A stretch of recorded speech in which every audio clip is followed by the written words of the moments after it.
Before we get to the eating, I'm sure that I saw quite a few people got a head start on the side table, and that was exactly as it was planned. So there's a few more steps before we get to the eating part.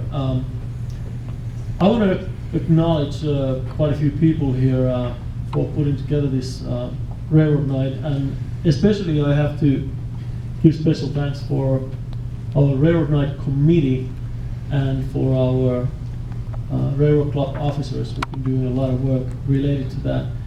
Our committee this year was included Dylan Anderson. Why don't you guys stand up as I call name? Troy Sabo and Luke Guplo. There's also been all the other REAC officers, including Sven and Kyle and Mandy, and everybody else has been involved in that. So let's get everybody stand up. So let's give a handful for everybody.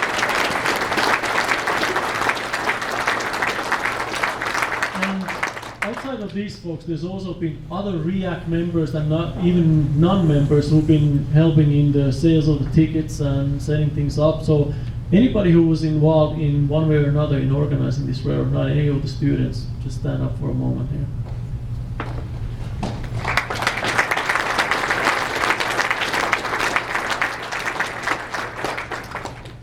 And beyond all the students, there's been one person who's kind of taken over a lot of the coordination for railroad night. I was just telling to, I can't remember who I was telling it, but somebody asked me, wow, this is a lot of organizing to do, and I said, you know what, this has been the first year that I really haven't done much.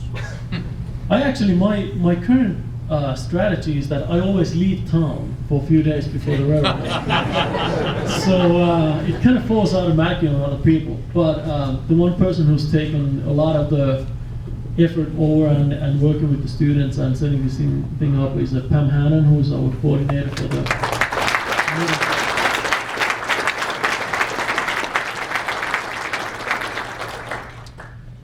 Okay, next I'd like to introduce the sponsors of the event. We have two partner companies for our rail transportation program, Union Pacific Railroad and CN Railway, and they are literally they sponsor the event, all the food and all the space and everything else. So can I have the UP and CN representatives to stand up for a moment?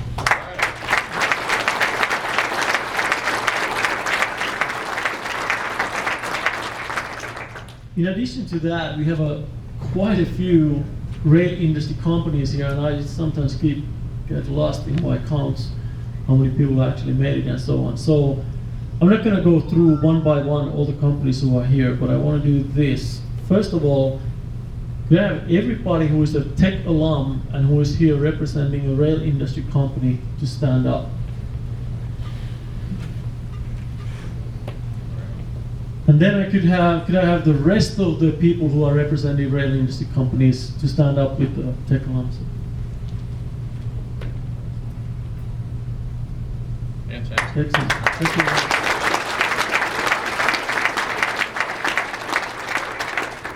Because obviously, if you didn't have the rail industry here, it wouldn't make a whole lot of sense to have the railroad night. So we really do appreciate you coming up all the way to UP.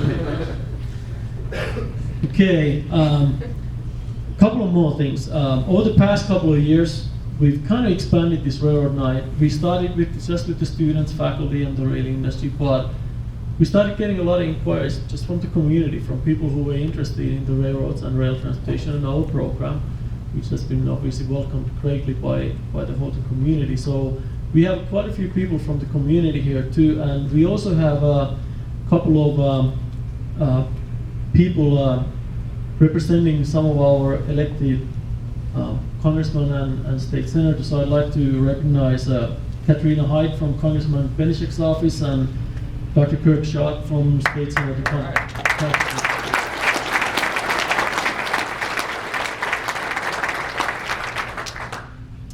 Okay, I guess we are through the introductions. So now, just to quickly the schedule of the evening, the bar will stay open, although I don't see the bartender right now, but it will stay open throughout as we go and get some food here.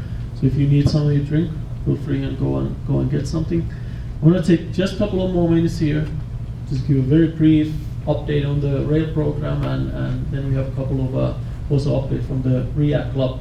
After that, we're going to go table by table and get something to eat, and we'll chat in our tables for a while, and once we start getting close to the end, we're going to turn into our keynote speaker, who today is Mr. Kevin Kessler from Federal Railroad Administration. And then, of course, after the keynote speech is the most important part of the evening, which is the door prizes, and you have to be present for the door prizes. So if you try to sneak away, feel free. So, obviously, it's really hard for me just to try to spend 2 minutes to talk about the railroad program. I'd like to talk the whole hour, but I will cut this down really short. So last year when I was here, I looked at what did I talk about? And I talked about the choice that we were facing as rail transportation program here at Michigan Tech. The question to me last year was whether we should stay put with the nice little program that we have, or should we be willing to take a step to the next level and to a certain degree take a risk? And that always happens too. I kind of see this past year as a year for collecting the courage to take the next step. We haven't really done that, but I think quite a few of us, including faculty, students, and so on, have been kind of overextending ourselves a bit over the past year to make sure that we are strong enough that we can start really expanding this program. And a lot of you know that we were a member of recently awarded National University Rail Transportation Center, which is a huge thing, $3.5 million investment commitment from the federal government towards rail transportation, education, and research, which is going to be matched by another $3.5 million from the universities and the private industries. Not all for us, for Michigan Tech, but for our consortium. It's a nice reward for our work, and it really has expanded our program to a multidisciplinary status officially, because now we have faculty members from multiple departments working specifically on the rail projects. So we've met one of our visions since 2004.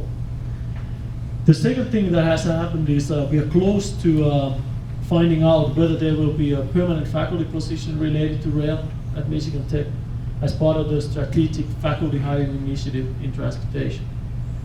So these are both major steps that are going to take us to a certain degree to the next level. But at the same time, I think we are on the right track. But at the same time, I think we still have a lot of big decisions that are yet to be made. I've sometimes told people that I kind of envision us to become one of the poster childs of the modern academia, where departmental limits can be crossed without troubles, and where multiple stakeholders from academia, industry, and government entities, they actually function as a one coalition, collaborative coalition, and they use their skills to create new technologies, new knowledge, new education, new people. And I think we have all the tools and capabilities for this. And I think the industry is obviously showing their interest to work with us and to really re-enter to the university collaboration.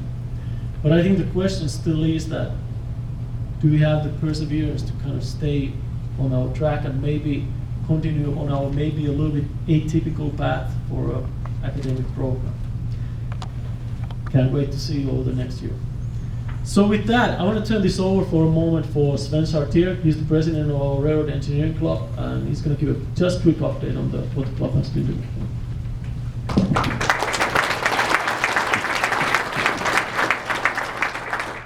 All right, thank you, Pasi. As I was kind of contemplating what to say, went to Pasi for advice. Tells me, oh, it just gets easier, don't worry about it. Well, as looking back, as I was leaving high school, kind of entering the college world, you constantly hear the phrase, if you're going to do something for the rest of your life, make sure it's something you love doing. About 4 years ago, I found something I love doing, and it is right here, the rail industry. For me, REAC offered two things, in which I think a couple of my officers couldn't have put it any better. REAC offered pizza, and it offered jobs. Can't get any better. There you go. I'd like to think of REAC as a good book. The more you read it, the better it gets, the more you can't put it down. And that's kind of where it led me today. Through REAC and RTP, I was able to gain the education and leadership skills through the guidance of Dr. Pasi, Dr. Spruill, and all the industry personnel I've came into contact with. So as I leave Michigan Tech, I know my experiences at REAC are not just fond memories, but a firm foundation on which I can build and start my career with BNSF Railway. So at the beginning of this year, I sat down with my REAC officers, and we kind of were contemplating on what we should focus on this year. Well, it kind of came obvious, but we came out on education. Education to develop and strengthen its educational relationships with students, the industry, and the general community. First way we've done this is through our general meetings, and always have. This is a great benefit for students, and it always helps strengthen our ties with the industry. Another one is breaking down several barriers between student organizations by helping with industry speakers and educational material. For the community, we work with the Quincy Mine and the Lake Linden Railroad Museum to provide hands-on experience for not only students, but for the gentlemen that helped us. For the last few years, REAC officers have helped RTP with the Summer Youth Program as assistant instructors. Here, officers were able to help educate and shape the young minds that will one day take our place. Finally, one of our biggest accomplishments this year was in conjunction with UIUC to create a basic outline for future AREMA chapters to follow. By creating this paper, REAC and UIUC, for the first time ever at Railway Interchange this last September, were able to gather several of the AREMA student chapters together just to kind of get to know one another.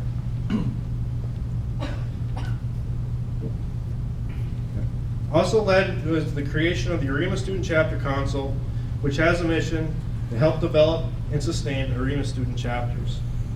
This is the first time kind of ever in this industry that student chapters were able to get together and basically work as the industry does. So as REAC continues to stretch its borders and challenge its traditional thinking of student organizations, with the generations of officers coming in, I know the constraints will continue to be removed and bond a closer relationship with both its members and the industry. Education is one of the greatest tools that led us to this point and will continue to push us through in the future. All right, thank you very much.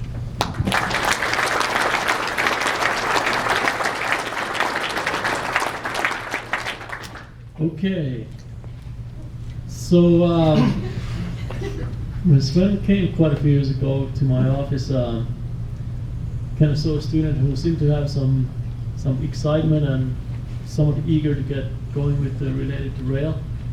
Was a little bit maybe clumsy in a few of his steps.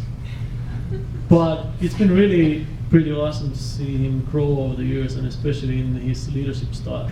And we've had a lot of discussions. How do you lead people, and how do you get them to work with you? And one thing that I didn't realize where he had improved so much is making speeches. So he must have been working extra hard on this. So Sven, I'd like you to come back just for a second here. Because Sven has been the first REAC president for 2 years, and he's really taken the REAC kind of to the new dimensions. I think we've grown from probably 30 to 40% membership to probably 80 or so for today. And we've really expanded in multiple ways in how we've done. So we'd like to give you this little token of appreciation. All right.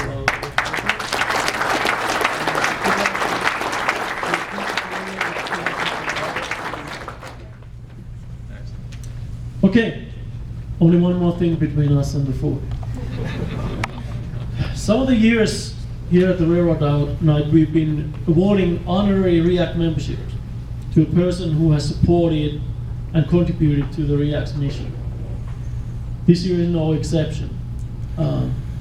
It's my pleasure to recognize this individual who was one of the first presidents of the organization, and truly a hard-working leader, just like Sven has been.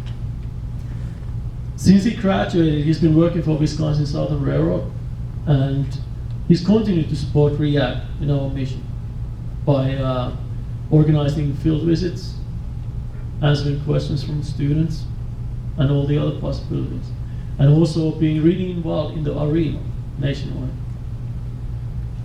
He's always been helpful and encouraging, as far as I know. So I can't really imagine another person who would be better than Brent Marsh for this honorary REAC membership. So, Brent, come on.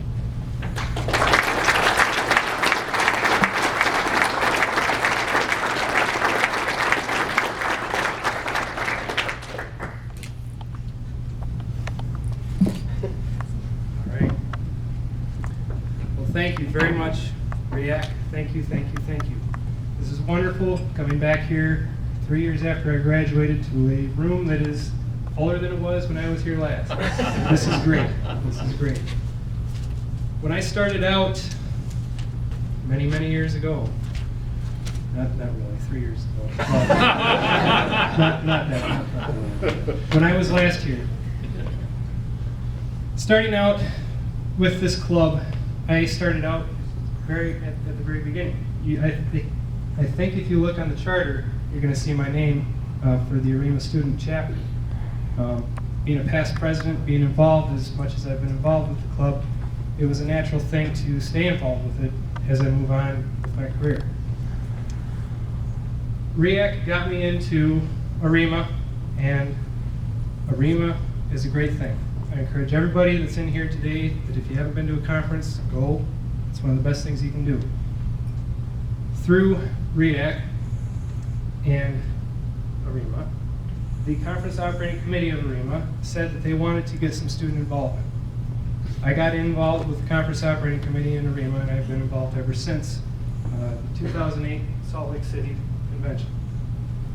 At the 2008 Salt Lake City Convention, I got an email in my inbox through the REAC list of a job that had opened up with the Wisconsin Southern Railroad.